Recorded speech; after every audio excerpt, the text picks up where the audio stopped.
Good morning.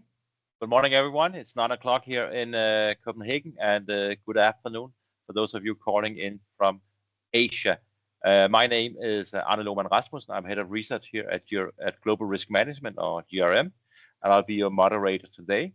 Here at GRM, we are very delighted to host this webinar on behalf of the Bunker Holding Group. Today, we will discuss the IMO's decision to postpone the net zero framework work by 1 year. To help us unpack this, I'm joined by two colleagues from Bunker Holding. First, Maria Skipper Schwenn. She's director at Head of Public Affairs. Maria actually took part in the IMO negotiations as part of the International Bunker Industry Association's IBIA delegation. And she will give her perspective and talk a bit about what went on behind the scenes and, of course, what may happen next. Before joining Bunker Holding, Maria spent more than a decade at the Danish Ship Owners Association. She's been working on IMO, Fuel EU Maritime, and EU ETS regulation. After Maria, we will have Manja Ostertag. Manja is head of Biofuels at Bunker Holding.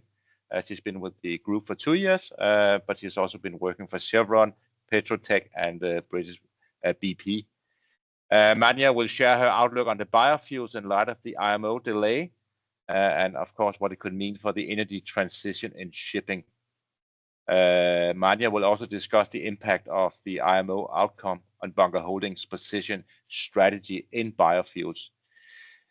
We expect today's session to last no more than 60 minutes. We'll have a Q&A session after the two presentations. And you're more than welcome to send your questions during the presentation. You have to use the Q&A option on the top. And if you prefer to stay anonymous, you can just tick the box for that. But let's get started. Maria, the floor is yours. Thank you so much, Arne, and good morning and good day to all of you. Today, I would like to invite you to join me into the negotiation room where we try to decode and explain a little bit about what actually went down in that not only is it called the extraordinary session MEPC, but it was indeed a very extraordinary meeting that we have not experienced before. I would try to provide you with a bit of understanding of what was and still is at stake, and also draw some of the pathways of how we can move forward. I'm sure you've already seen a myriad of LinkedIn posts and various analysis out there, and I'm sure that there are even people on this call as well with very valuable insights, so please feel free to join the debate with a question later. But what you will hear today is my perspective, of course, based on available analysis, but also many conversations with the stakeholders who were in the same room as me last week. I think it's really important to say that we need to have a common understanding of going forward. And as the Danish philosopher Søren Kierkegaard said, well, life is lived forward but understood backwards. So join me now into the main hall of IMO.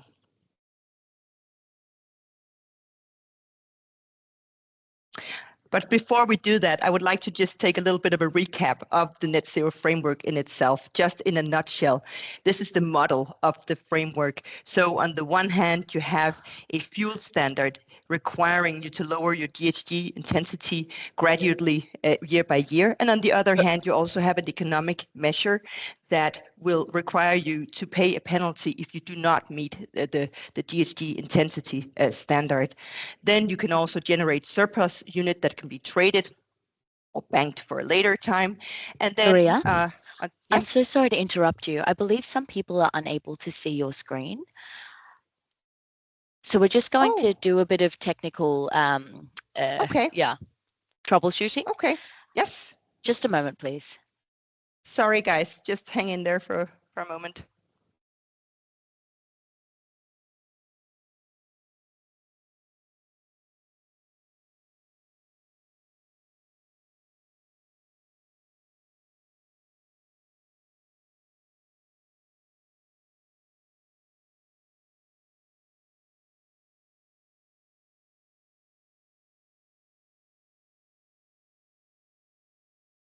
All right, it looks like we're good to go. Thank you so much, and apologies, everybody.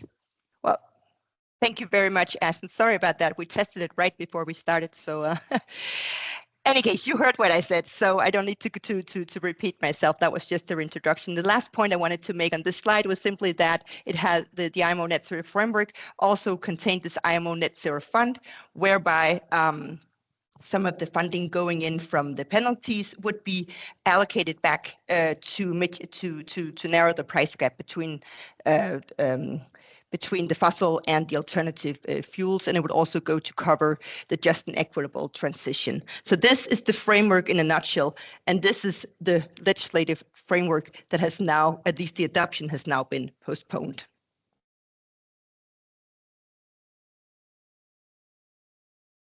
Do you see the next slide now? Please let me know if that doesn't work, because now I want to take you into the room and explain a little bit about what went down during that week. So prior and during the meeting, I'm sure you've also, thank you for all the thumbs up, you can see the screen, great. Prior and during the meeting, I'm sure you've also seen and heard that the US was very, very aggressive lobbying against the adoption. The US was threatening with all kinds of retaliations against member states that backed the net zero framework.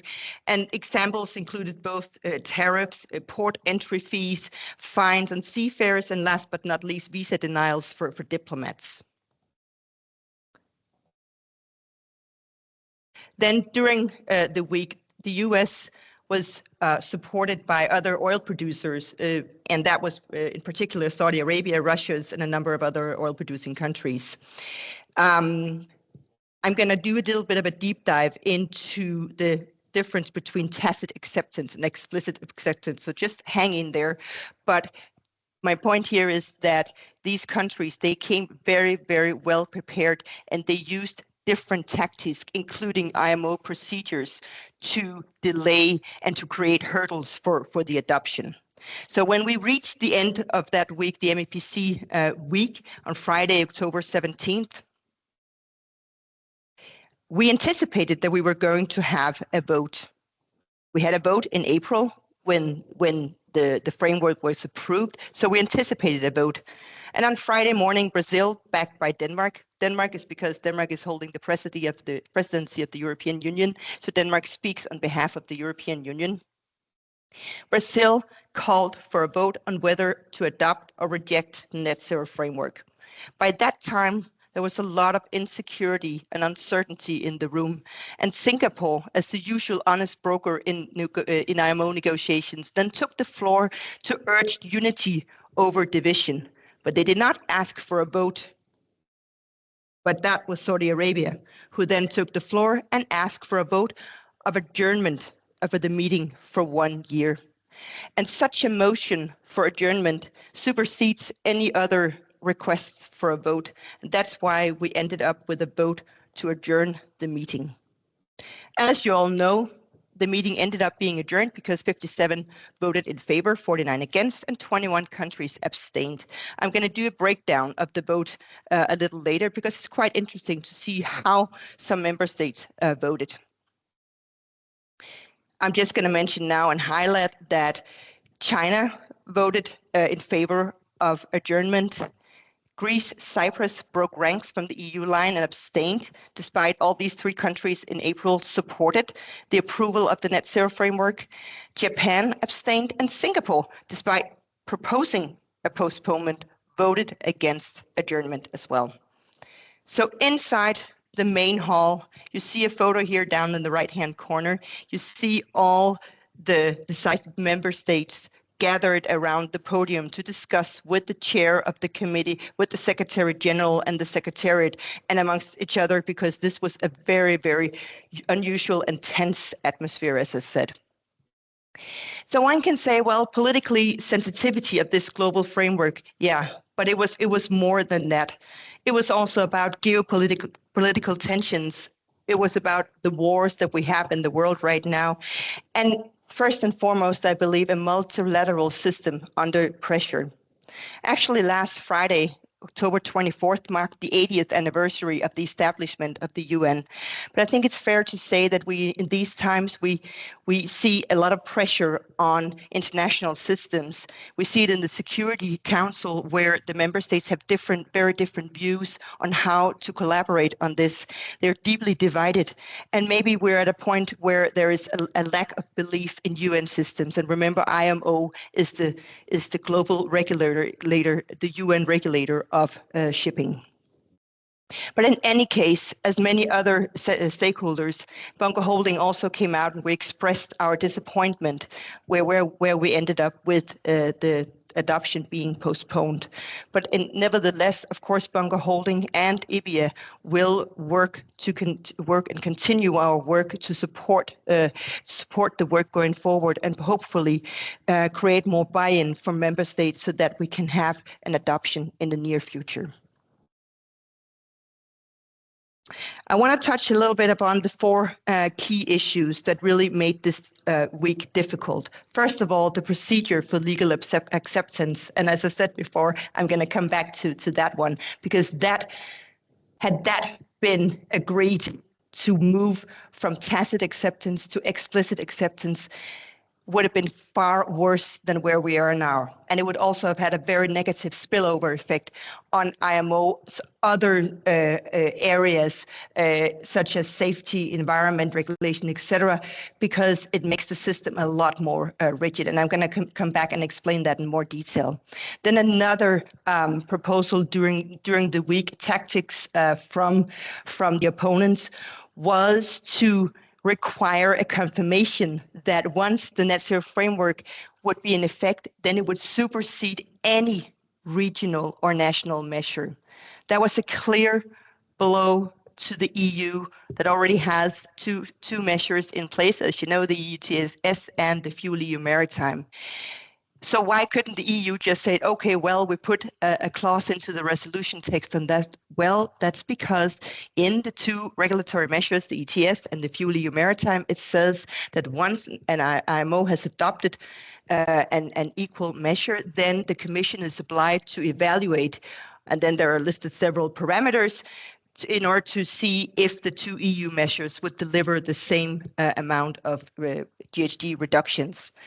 And then table a proposal, and then it would be through the political procedure with the EU member states via the Council of Ministers and the Parliament to agree on whether to adjust or revoke or whatever the EU ETS and the FuelEU Maritime. So it's not just something that the EU could just agree with during that meeting, because then you have to go through the political EU procedure. So, as I said, we came to London in anticipation of an adoption by a vote. Not that it was going to be an easy ride. It was going to be very, very bumpy. But having 63 countries voting in favor for approval in April, only 16 against, there were confidence on Monday that this would actually be voted through. But as the week progressed, you could sense in the room that there was a growing concern among member states, and the division just grew wider in the room as well. It was also mentioned that there was a lack of technical clarity, and I'm going to come back to that as well, because one thing is the framework, the other thing is all the implementing guidelines that are undergoing work right now to be ready for entering into force. But I think at a certain point, all the proponents, they just couldn't clearly judge the outcome as well. Would they actually be able to demonstrate the 2/3 majority that it takes for adoption?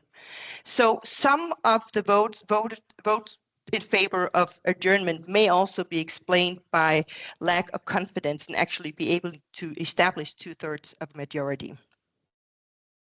And then last but not least, I think was also a really major factor that was, although not discussed in the negotiation room, but that was the actions outside, particularly carried out by the US administration.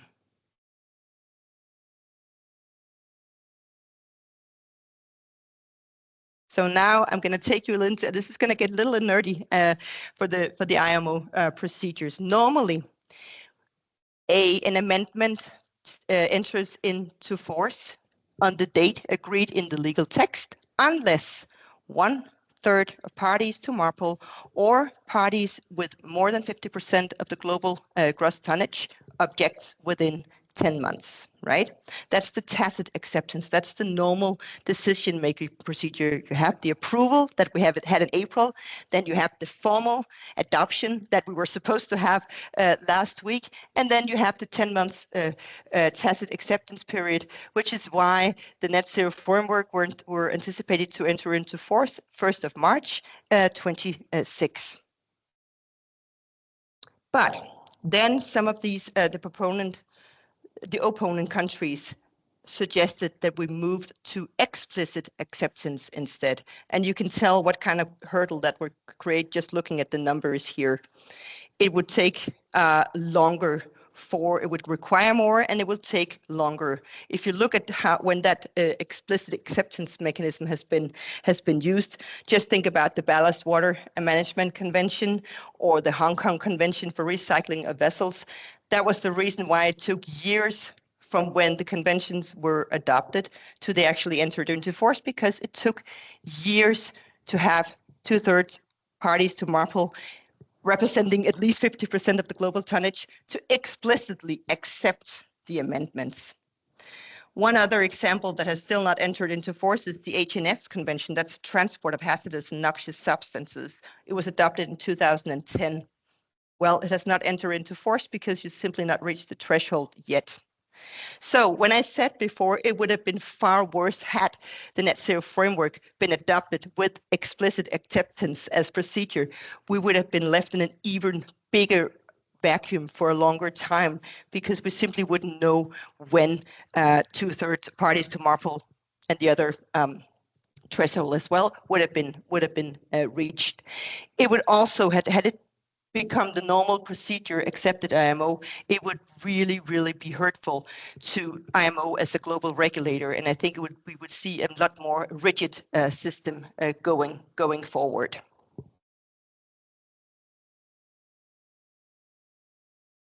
So a breakdown of the vote. Well, it's 135 member states were eligible to vote, but abstentions and members not present do not count. So it's 106 vote that counts, and simple majority would then be 54. So as you can see, it was a narrow, very narrow majority by 57. But when you look at who voted what, then it becomes interesting.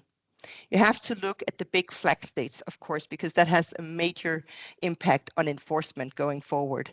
So among the major flag states who supported the meeting's adjournment was Panama, Liberia, Bahamas, China, as I said earlier, and then Greece and Japan abstaining. Marshall Island and Singapore, they voted no to adjournment, but that shows again the division in the room, and that although it's one country, one vote, it does matter if it's a big flag state going forward. Normally, coming back just to Greece and Cyprus breaking ranks from the EU position, that's also highly unusual. It has not happened before. Normally, there is a very strong discipline among EU countries, and that's because as soon as there is EU legislation, then EU needs to have a common position, and the EU speaks then with one voice. So where does this leave us? Well, this is a very, very busy slide, and I'm sorry about this, but I just want to show you how much work still is ongoing. And also some of the countries said we need more clarity. I think that maybe is a little bit of a pseudo argument, simply because all these countries who again voted yes back in April, they knew that the work plan agreed here on all these technical details, which are crucial. I mean, such as the quantum of the nets, the reward, the set and set reward, the methodology for allocating it, the RU price mechanism and the default factors. All this was already agreed, and you can see that the work plan had been agreed in order to be ready to 1st of March 27. All these dates will, of course, now be pushed back, and we don't know when how the new deadlines when they will be set and what they will look like in terms of years and dates. But just to say, this work continued, and it continued even the week after. So last week, it continued in the intersessional working group. And the reason why was that, remember, the net zero framework is not rejected. Its adoption has been postponed. You could tell then, I was also there last week, that really it was a week of diplomatic healing and bringing the member states back to the negotiation table. So it was really an exchange of views, a good exchange of views on these fundamental, the fundamental content, which is crucial for the implementation of the net zero framework. So what would the timeline going forward look like? Well, this is the best case scenario. So if we start, now, yes, it was postponed, but remember, we still have the 2023 GHG strategy. So we still have the targets to reach. So that would be the 20% absolute target by 2030 and going forward until net zero by or around 2050. Well, the work on implementation guidelines, as I just said, just continued last week with a very fruitful exchange of views. Next month, there will be a lot of outreach, and the proponents will work to address the concern and to rebuild a majority among the member states. So in 1 year, MEPC should reconvene and resume the extraordinary MEPC. And what we know for sure is that the timelines of the net zero framework will have to be pushed back because we cannot make the deadline of 1st of March 2027. But will other elements of the net zero framework also be reopened and up for negotiation? Well, yes, it could be the reduction factors that could be adjusted. Again, we have yet to see, but it's very likely that there will be proposals for that as well. And then the earliest of entering into force would, of course, be then March 28. And I say this is the best case scenario. Hopeful, but it's going to be difficult. Because what do we have to work with? Well, as I just said, the 2023 GHG strategy is still in place. It was adopted back at MEPC 80. It's up for review in 2028.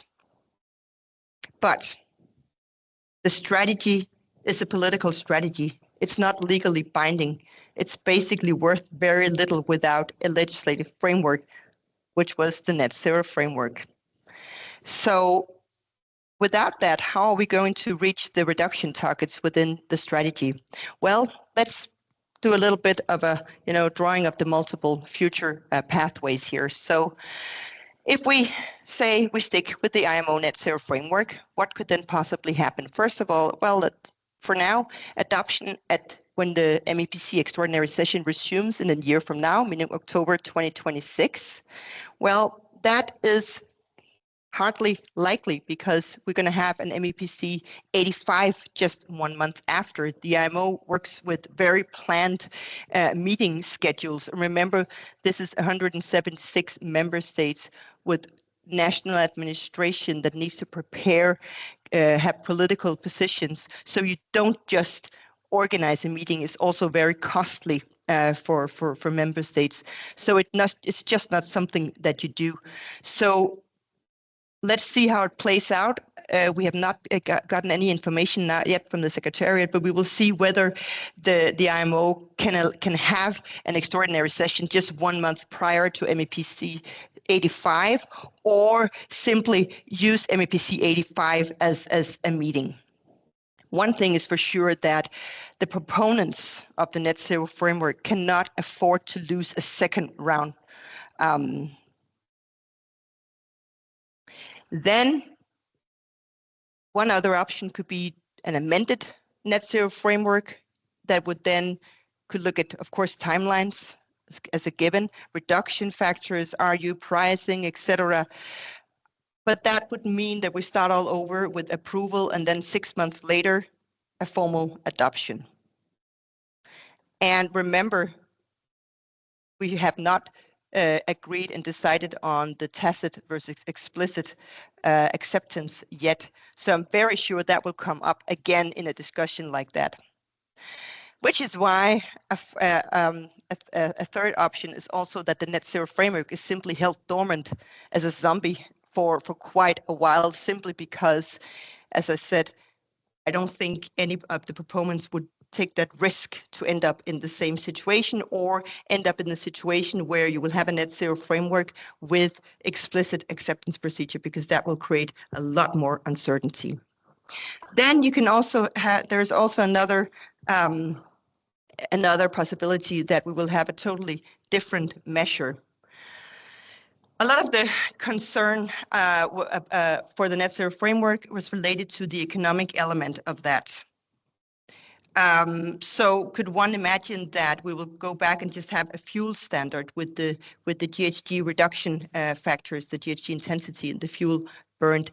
Well, that could very well be the outcome, because it's probably more acceptable to a lot of member states, but not the developing countries, because they're in there for just an equitable transition. So it wouldn't generate any revenue to support their transition. Secondly, but equally important, it wouldn't create the revenue to be used for closing and narrowing the price gap between alternative and fossil fuels. So it would definitely weaken the instrument of the IMO. And in any case, such a new measure would have to be proposed to a future MEPC session, then discussed, negotiated, etc., and then be sent for approval 6 months later for formal adoption.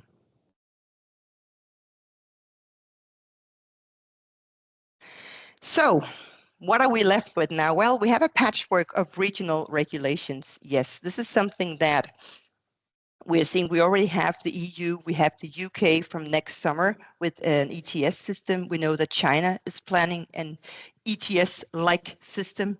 There are African countries that are introducing a carbon fee as well. So we're looking into a regional patchwork of regulatory measures to drive the uptake of alternative fuels for now.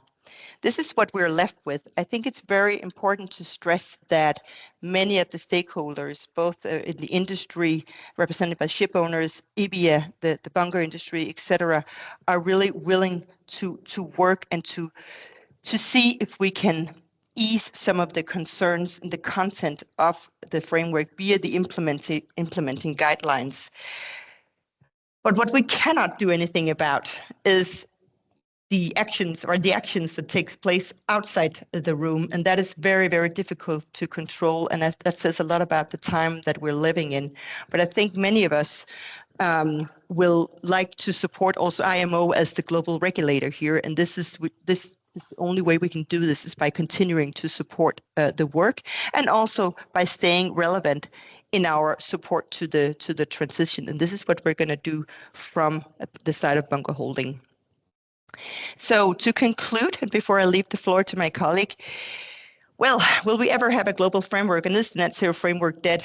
No, it's not dead, but the road ahead is very difficult, and we may end up with a different kind of measure and a weaker measure, if any, global measure. So the ongoing uncertainty remains. We came to London hoping that the uncertainty would have been decreased. But that didn't happen. So we have the continued uncertainty for both the producers, the ship owners, and also suppliers. And we have to now navigate in complexity, which is becoming even higher, at an even higher level. So coming back to what that means for bunker holding, well, we have chosen to stay relevant in facilitating the transition, and we will continue to contribute, as I said, to the work on the guidelines, etc. But we will also engage with the emerging regional frameworks, and first and foremost focus on what is already on the table and in force. That's the EU ETS and the FuelEU Maritime. And with that, I would like to leave the floor to my colleague Manja Ostertag. Thank you. Thank you very much, Maria, and yeah, thank you very much for this very clear and valuable insight of what happened at the latest IMO meeting, and for literally taking us in the main hall of IMO. And a warm welcome also from my side to all the participants of the call. Thank you for joining. While IMO has decided to postpone the formal adoption of the net zero framework by 1 year, I'd like to shift the focus more towards what is happening in the current market. We're just finishing the first compliance year of FuelEU Maritime. That year is coming to an end, and we are heading into 2026. So in fact, nothing has changed for 2026 and even 2027. We already have regulations in place that are requiring the use of alternative fuels in the shipping sector. We have the EEXI, the Energy Efficiency Index for existing ships, and the CII, the carbon intensity indicator from IMO already. And we do see the CII especially as a driver of demand for biofuels and alternative lower carbon fuels today. We have, of course, the EU ETS.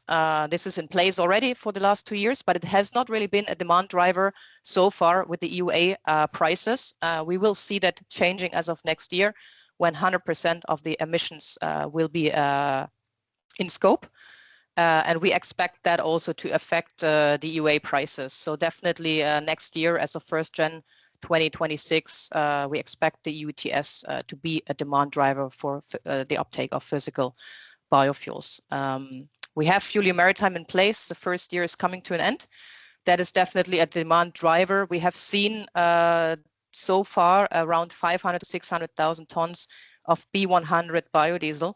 Most, of course, of the volumes have been bunkered as blends with conventional fuels, but this is definitely the main driver of the uptake of biofuels and other lower carbon alternatives in the market. We expect for the next year to see around 2 to 2.4 million tons of biofuel blends globally, not only related to FuelEU Maritime, but globally, and that makes around 650 to 800,000 tons of B100 equivalent. So the drivers are here, the regulatory drivers are in place, but of course we also see the cargo owners that are trying and wanting lower carbon fuels for their products to be shipped to reduce their scope 3 emissions.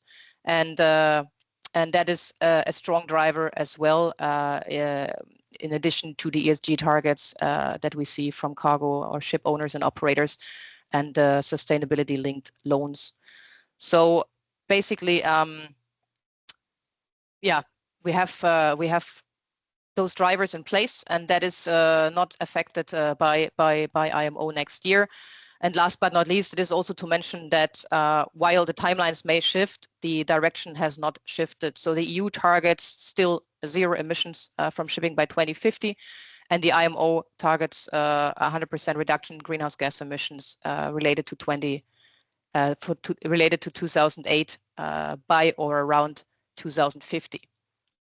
So the demand is there, the need for alternative fuels are there. And what does that mean now for bunker holding?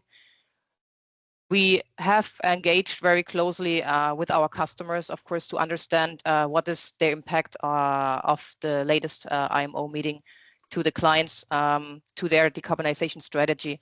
And we do not see that, especially immediately, not affecting the strategy. We see some customers that are potentially deciding to bank their surplus and not to sell it out to the market for the next year. Obviously, we might see delays in the investments for alternative fuels like e-fuels, biomethanol, ammonia projects, and so on. So those will be delayed, very likely.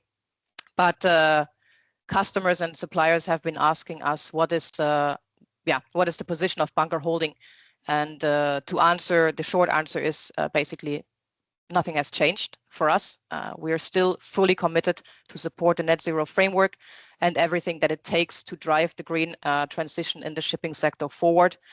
As a global fuel supplier, we have the obligation, we have the responsibility to provide the fuels that the markets need. We are fuel agnostic in that sense, and we focus very much on moving closer to our customers, moving closer to our suppliers, developing operations, developing procedures to ensure the reliable supply of alternative fuels in the market, and to have a diversified product portfolio in that sense.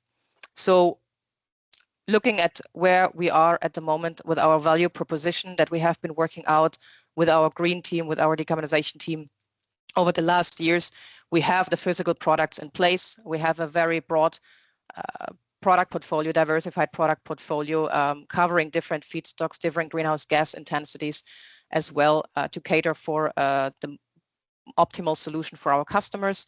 That includes biofuels and different biofuel blends, as well as LNG, bio-LNG, biomethanol, and so on. So we have actually worked out a global supply map to be able to supply alternative fuels, biofuels, LNG in more than 220 ports globally.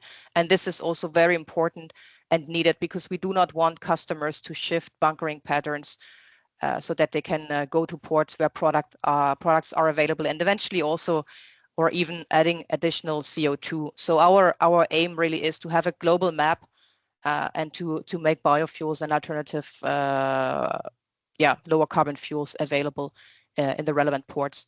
Quality assurance is really key, really important. This is a new product. This is new to the market. We saw customer concerns. The last 2 years have been mainly shaped with a lot of and dictated by a lot of meetings with technical departments, with chief engineers that are worried about biofuels and other products. So we have been engaging closely with them, and we are very, very proud to say that with more than 650 deliveries of alternative fuels, we had 0 justified quality claims.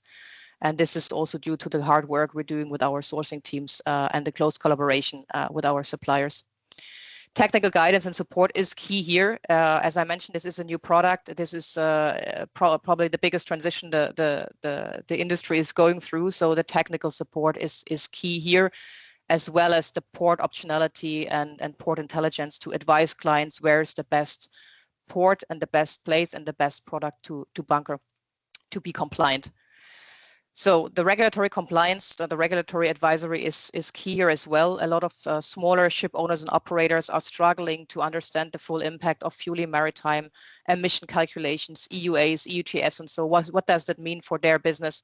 And with that, we have spent a lot of time to discuss with clients and advising them what is the best solution to be compliant and to optimize their fuel mix. Compliance calculations, emission calculations, and so on. Sustainability documentation is key here as well. We have seen, especially at the very beginning of the adoption of biofuels, a lot of ISCC certificates or POSs, proof of sustainabilities, which were wrong or incomplete, especially in new regions where biofuels have been bunkered for the first time. This is new to the suppliers as well, so it is very important for us to engage with the suppliers to help them and their sustainability departments to set up 100% correct sustainability documentation that is then passed on by the clients to the verifiers. This is key because the value that the customer pays, the higher price for alternative fuels, comes with the right documentation. We're offering EUAs to be EUTS compliant. We are offering also pooling, or we are facilitating the pooling concept. We have clients that have a surplus that ask us to basically bring a buyer for those surpluses. So we're connecting the two companies here and our customers with the DOC holder. And then, of course, last but not least, we have the risk management in place. We have clients, they are worried about the availability of biofuels for the next 5 years because there are competing sectors like the road and the aviation sector that are wanting the same feedstocks, that are wanting the same products, and there's a lot of pressure on prices, obviously upwards pressure. So they want to log in 5-year contracts, 3-year contracts to make sure the product is in their books. We have also forward pricing that we can provide, forward contracts up to 5 years, pricing flexibilities, port optionality. This is very important. And that is something we focus on to give clients the best solution and the best optionalities. So where does it leave us as Bunker Holding? As I mentioned, we are fully committed to supporting the green transition. We're fully committed and we're all in supporting the net zero framework. It is our value proposition. It is our role to provide and to supply the most efficient bunker management strategies for our clients. And we will continue doing so together in close collaboration with our dear customers and dear suppliers. And with that, I hand over to Arne. for our Q&A session. Thank you, Manja. Thank you, Maria. We have received quite a few questions when people signed up on LinkedIn, and you're still more than welcome to use the Q&A option. It's a box on your top next to the person's icon, and there you can ask questions. You can do it with your name, or you can do it without your name. But let's kick off with some of the questions. I think some of them are kind of around the same issue. So I think this is one for you, Maria. Will the IMO be able to reopen the text and make amendments, or will next year's vote be on exactly the same framework? I think to a certain degree you already answered this question, but just to clarify. Yeah. Thank you for the question. I mean, the timelines will have to be pushed back. That's for sure. And I think politically, you probably also have to reopen the rest, and to address some of the concerns expressed. Could that be some of the Z factors, so the shape of the reduction curve, i.e. the reduction requirements? Could it be the pricing, the RU, the $100, the $380? What could it be? Could it be a text, that to the extent possible guarantees that the net zero framework will supersede any regional measure? Something like that. I think everything is on the table in order to for one thing is for sure to avoid the same situation where you end up like this. I think, Maria, you already answered my next question regarding concessions, as you said there. So I think but will that be, and that's another question, will that be enough to sort of satisfy the more critical countries, US oil producing countries and so on? See, that's the thing. I think we have, one member state that does not want this at all, and that's the US. The US doesn't want any, but that's against multilateralism in general. We see that in other frameworks as well. And I also saw somebody ask, about the Paris Agreement, where the US also withdrew. I think nothing will satisfy the US here, but if others can be aligned. And we can recreate that large majority of 63 member states versus 16 back in April, then the US really doesn't matter, because remember, the US is a very small flag state, only around 200 vessels, right? So yes, the US will not enforce the net zero framework, but those US flagged vessels, if they call a port in a country that is part of the framework, then the framework does apply. So that's why I kind of divided the key issues in between, the procedural, the tactic, the tacit versus explicit acceptance, the request, for the EU to accept that the ETS and the fuel maritime should be superseded by the net zero framework. Those are things that you can work on within the negotiations. What takes place outside and how the US will continue to threaten with all kinds of retaliations, that is probably the biggest threat, because you reach a certain point as a member state where, okay, when you're threatened that visas for your diplomacy or diplomatic staff will be revoked, then all of a sudden shipping is just a small component of your whole foreign policy framework. And I think, that's really why the US was so successful in lobbying outside the negotiation room. Maria, following up on that, we also got a question. One thing is concession on the sort of the content. There's one asking, could that also be a kind of a new timeline? Could that also be a part of a concession? Yes, and that will have to happen. But the thing is, then how will the new timeline correspond with the strategy? It's going to get only more difficult to reach a 20% absolute reduction by 2030. The closer we get without legal requirements for reducing your emissions. So we're really running out of time. The GHG strategy itself is up for revision in 2028. So how would those two things work together? And the overall target of net zero by around 2050, I mean, the curve is only going to get steeper from now on, as long as we don't have any regulatory drivers. Maria, then we have a number of questions also on the Q&A box. How does this play into, and maybe Manja also here, how does this play into the Fuel EU Maritime? How does this play into the EU ETS? Does it sort of change the path forward for these two regulations, or and so on? Can you sort of elaborate a bit on that? How you see that going forward? Well, I can start, Manja. I mean, well, for sure, Fuel EU Maritime and ETS is definitely not going to be rolled back. That's for sure, because we don't have, as long as we don't have a global measure. So we expected, the evaluation carried out by the Commission to be commenced by now, but that of course won't happen. And these two regulatory measures are also up for revision, and there is a room for increasing or making them more stringent, and we have to see whether that will happen. But that is very likely, in lack of a global framework, that we will see more stringent EU measures plus the other regional measures around the world. Manja, anything to add there? Or? No, I think Maria summarized it perfectly. A more specific question here, Maria.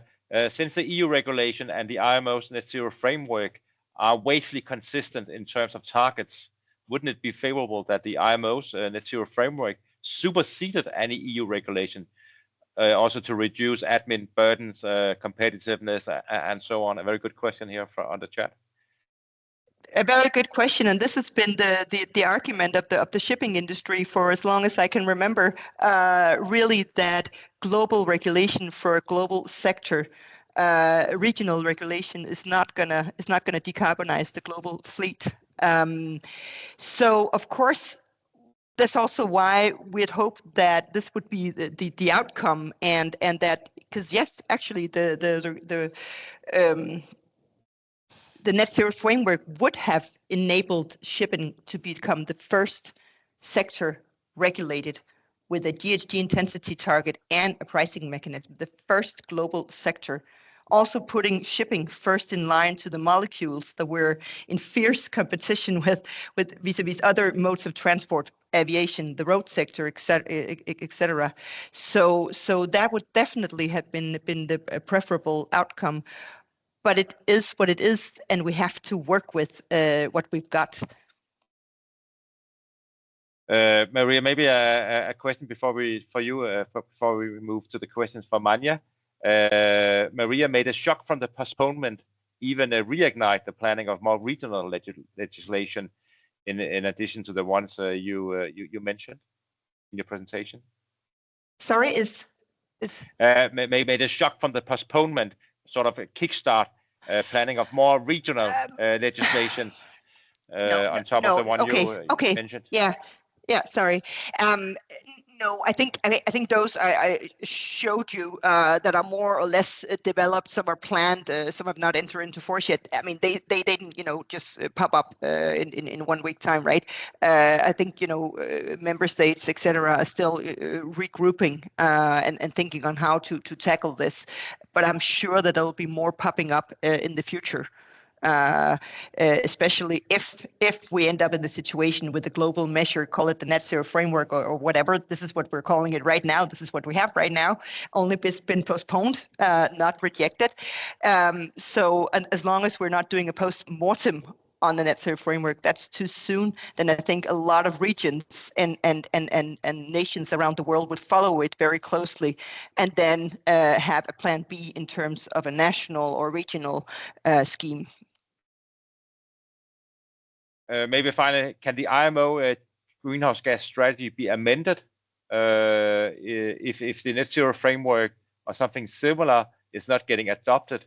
Can it be argued that targets basically, could the IMO decide to roll back the greenhouse gas strategy? I think that's the key of the question. I think anything is possible. IMO does what the member states, the majority of the member states want. We just saw that.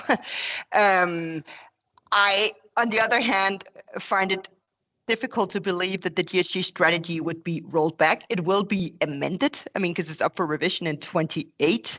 How it will look after that really depends on how the proponents of the net zero framework, how good they are at regrouping and recreating the support, the majority support among the member states. That it really depends on that. Thank you, Mary. Manja, we got a question on LinkedIn here. How has the demand for biobunkers developed for bunker holding? Has it met expectations? I guess so far. Yeah, so we have actually started delivering biofuels 3-4 years ago, but the actual, let's say, uptake we saw starting in 2022, 2023, when customers started to trial. So I think 23 was still a trial year. 24 things became a little bit more of the day-to-day, and we see actually a demand, but also fixtures increasing every month. So biofuels is becoming part of the day-to-day. We see 10 inquiries a day roughly, and fixing biofuel deliveries every day. The same, we see activity also on LNG. We start seeing also demand on biomethanol already for some trials.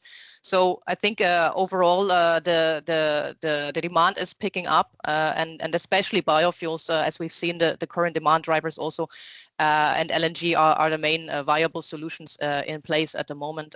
But I think also going into 2026, and as mentioned also now we had 2025, the first compliance year for Fueling Maritime. The volumes are increasing. Of course, you could say, it's still mainly driven, the demand, let's say, by the regulatory drivers. So I think once that picks up, we'll see significantly more volumes. But I would say, given the regulations basically being a driver only as of this year, as mentioned, the EU ETS wasn't really a demand driver the last 2 years. We'll see that changing next year. I would say bunker holding is pretty happy with the demand we're seeing, but also, let's say, with the results, let's say, of 1-2 years, more 2 years actually of advice and consultancy. There has been so many meetings with technical departments and chief engineers prior to the first delivery. We have some clients, we have talked to them for 2 years before they started actually bunkering the first ton of biofuel. So there is a lot of pre-work that had been done by the group and with the teams here on both sides, on the supplier side, but also on the customer side. And now it starts actually to materialize. And that's great to see that the confidence in the market for those alternative fuels is growing and is there. And now a question also for you, Manja. I'm sure you have received that question before. There are conflicting forecasts related to the availability of second generation biofuel. What is the view of bunker holding? Basically, is there enough Ukumi out there, second generation biofuels? Yes, this is an excellent question, which we get from all our clients, and this is a valid question, because we definitely see also with the regulatory drivers on the road transport and sector and the aviation sector. Those sectors are higher paying sectors, which are also wanting second generation, third generation feedstocks for their products. And we see that definitely maybe not being a threat as such to the marine market or to the shipping sector, but definitely there is a need to identify alternative blend stocks that are good enough for the shipping sector, that are fit for use, and they are not competing with the road transport and the aviation sector. And there are products out there. We are spending a lot of effort on this also with our technical team to identify in collaboration with the suppliers, with the collectors, to identify those alternative product streams, blend stocks that are not competing with the other sectors, but they are eventually coming at a lower price and even with a higher greenhouse gas emission saving. And those would be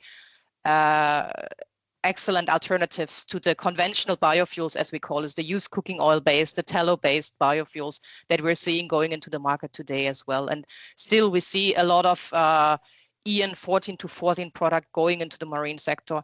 But personally, I think this is a quality which is which has been set. This is a quality standard which has been set by the automotive sector many years ago, and this is a very good, far too good quality in that sense.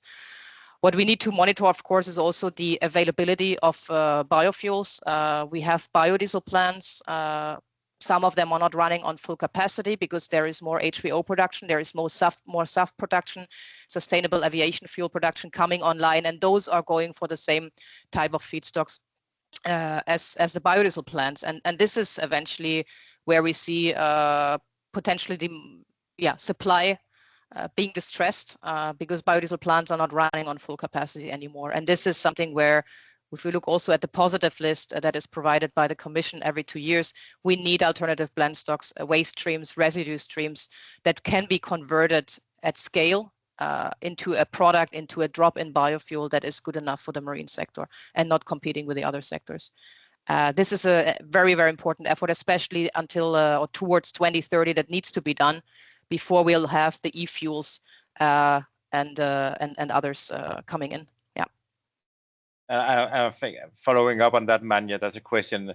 Will the postponement affect the availability as biofuels on a global scale? Would you see producers sort of scaling back on plants now, or?